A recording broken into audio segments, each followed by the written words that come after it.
여러분, 안녕하세요. 오늘 우리가 파헤쳐볼 이야기는 진짜 흥미롭습니다. 수천 년 전 고대 중동을 강타했던 거대한 기근에 대한 성경 기록이 믿기지 않으시겠지만 오늘날 게이머들의 생존 전략이나 환경보호 운동가들의 지침서로 완벽하게 번역될 수 있거든요. 네, 진짜입니다.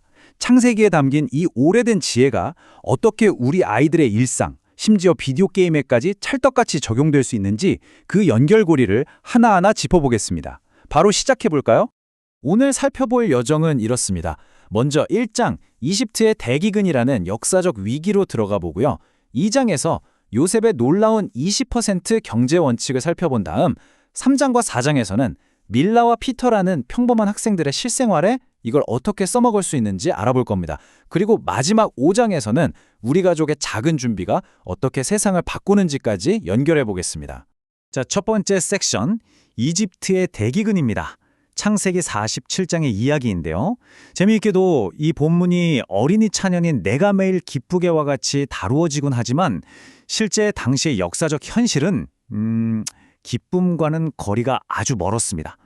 굉장히 암울하고 끔찍했죠. 상황이 얼마나 절망적으로 흘러갔는지 한번 상상해 보세요. 기근 1년 차, 사람들은 식량을 구하려고 가진 돈을 바닥까지 싹 다 긁었습니다. 2년 차에는요. 돈이 없으니까 아끼던 양, 소, 나귀 같은 가축들을 끌고 와서 빵과 바꾸죠. 그리고 대망의 3년 차, 가장 비참한 순간이 옵니다. 더 이상 내다 팔 게 없으니까 살아남기 위해서 자기 자신들의 땅, 심지어 자기 몸까지 노예로 바치겠다고 애원하게 됩니다. 준비되지 않은 자들에게 닥친 기근이 이렇게나 무서운 겁니다. 바로 이 숨막히는 절망의 순간에 요셉이 등판합니다. 아주 기발한 해결책을 들고요. 요셉은 왕실의 지원을 받는 제사장들의 땅만 빼고 이집트의 모든 토지를 왕을 위해 사들입니다. 근데 여기서 끝난 게 아니에요. 요셉은 다 잃고 절망에 빠진 사람들에게 내일 당장 심을 수 있는 생존의 희망, 즉 씨앗을 쥐어줍니다. 판을 완전히 뒤집어버린 거죠. 두 번째 섹션, 요셉의 20% 경제 원칙입니다. 여기서 요셉이 어떤 선택을 하는지 잘 보세요. 보통 고대 사회에서 땅 뺏기고 몸까지 바쳤다? 그럼 그냥 비참한 노예가 되는 거잖아요. 그런데 요셉은 달랐습니다. 사람들을 쥐어짜는 대신 엄청나게 지속 가능한 시스템을 하나 만듭니다. 이른바 20대 80의 법칙이죠. 추수한 것의 딱 5분의 1, 즉 20%만 왕에게 세금으로 바치거나 미래를 위해 저축하게 하고요. 나머지 압도적인 80%는 백성들 지갑에 그대로 남겨둔 겁니다. 이 80%로 밥도 먹고 애들도 먹이고 내년 농사지을 씨앗도 남기라는 거죠. 단순히 목숨만 살려준 게 아니라 스스로 자립할 수 있게 숨통을 틔워준 정말 놀라운 시스템 아닌가요? 그럼 백성들 반응은 어땠을까요? 아니, 20%나 뺏어가다니 너무한 거 아니야? 하고 불평했을까요? 절대 아닙니다. 창세기 47장 25절을 보면 사람들은 당신이 우리를 살리셨으니 우리가 은혜를 입었습니다 라며 엄청나게 감격해요.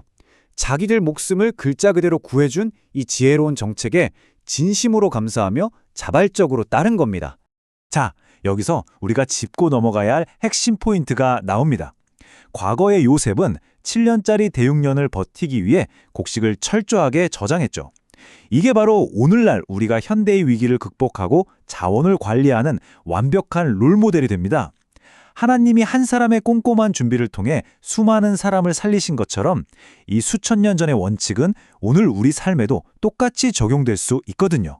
세 번째 섹션, 밀라의 해양생물 보호입니다. 자, 이제 이 고대의 지혜를 현실로 끌고 와볼까요? 여기 영어를 좋아하고 바다 생물에 푹 빠져있는 7학년 밀라가 있다고 쳐보죠.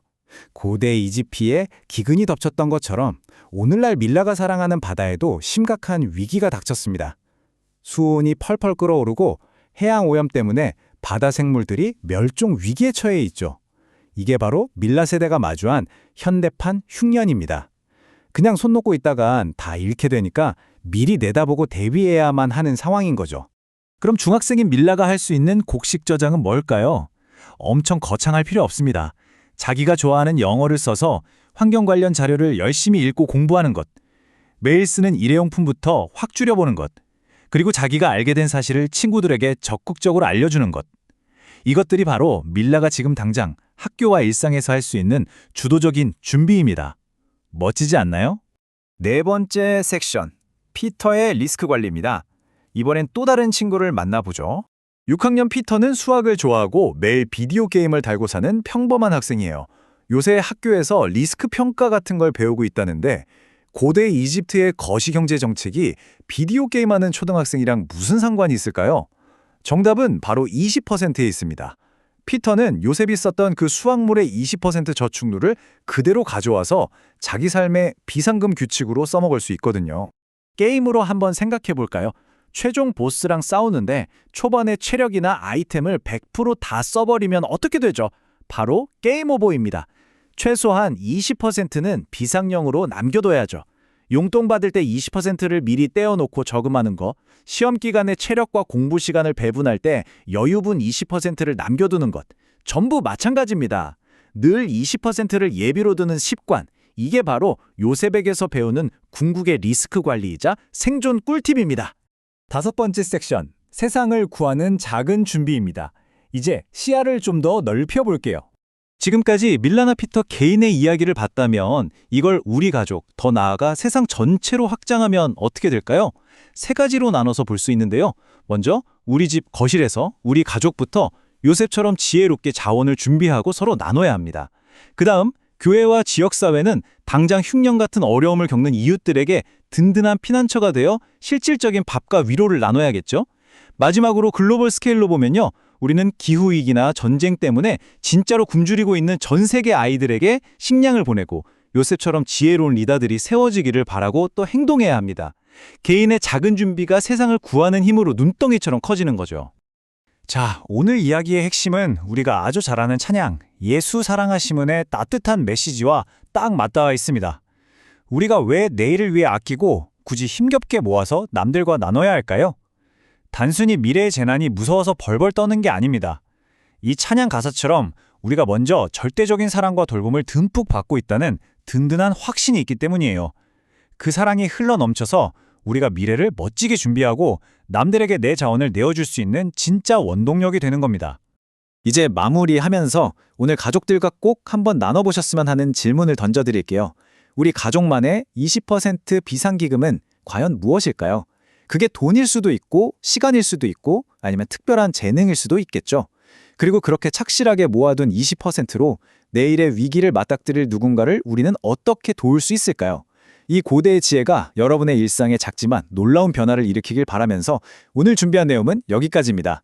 지금까지 함께해 주셔서 감사합니다.